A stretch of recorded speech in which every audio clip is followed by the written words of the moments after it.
और उसे मारकर अपने बेटे शंभू को ही इस जंगल का राजा बनाने की उसने ठान ली थी और अब वह वीरू को किसी भी तरह से खत्म करना चाहती थी। तब शेरनी अपने जंगल से अपने दोस्त भालू को बुलाती है और उससे कहती है, भालू दोस्त, तुम्हें मेरा एक काम करना होगा। शेर का बेटा वीरू मेरे बेटे शंभू को बहुत परेशान करता है। तुम वीरू को अपने साथ अपनी बातों में उलझाकर जंगल से दूर ले जाना और किसी भी तरह करके उसे मार देना, जिसका तुम्हें मैं बहुत बड़ा इनाम दूंगी। लेकिन हाँ, किसी को भी ये खबर नहीं होनी चाहिए। भालू बड़ा लालची था। वह वीरू को बहला फुसला कर जंगल से बहुत दूर ले गया और उसे पहाड़ी से नीचे गिरा दिया। बेचारा वीरू बहुत घायल हो गया था। भालू यह सोचकर वहां से चला जाता है कि वीरू को उसने मार डाला। तब भालू शेरनी को आकर कहता है, तुम्हारा काम हो गया शेरनी, मैंने वीरू को मार डाला। शेरनी बहुत खुश होती है और भालू को उसका इनाम दे देती है। उसके तुरंत बाद जल्दी से शेरनी लोमड़ी को बुलाती है। लोमड़ी, अगर तुम चाहती हो कि जंगल में तुम्हें बिना मेहनत किए रोज शिकार मिलता रहे तो तुम्हें मेरा एक काम करना पड़ेगा। तब शेरनी लोमड़ी से सफेद शेर की खाल लाने को कहती है।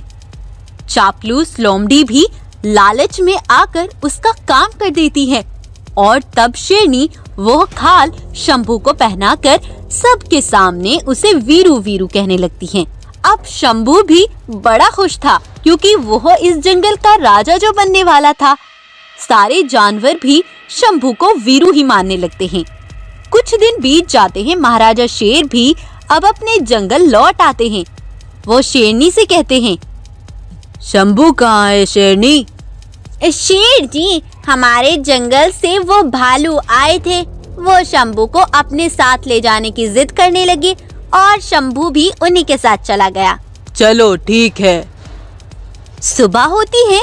महाराजा शेर सारे जानवरों को बुलाकर कहते हैं, अब मैं बूढ़ा हो चला हूँ भाइयों।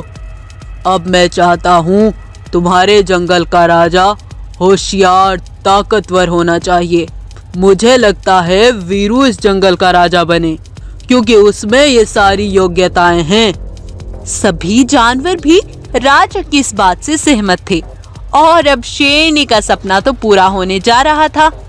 तभी दूर से शेरनी को वीरू आता दिखाई देता है। शेरनी के उसे देखकर तो पसीने छूट गए थे।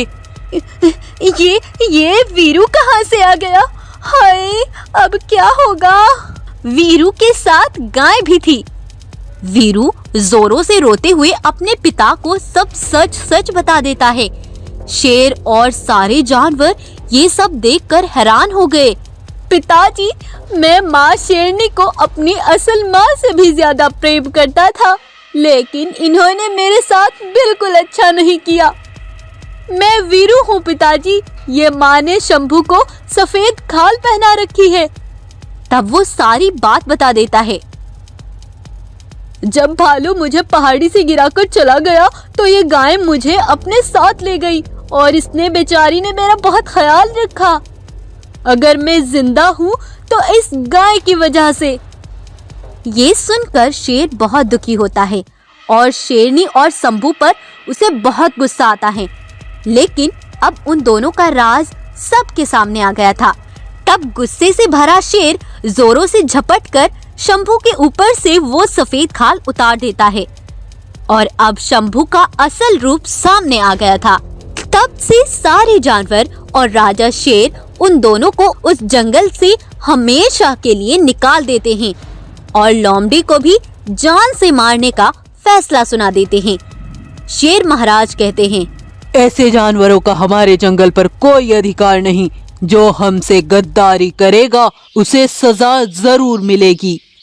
और कुछ दिन बीत जाने के बाद जब वीरू बड़ा हो जाता है तो जंगल के जानवर वीरू को ही जंगल का राजा बना देते हैं। अगर आपको ये स्टोरी जरा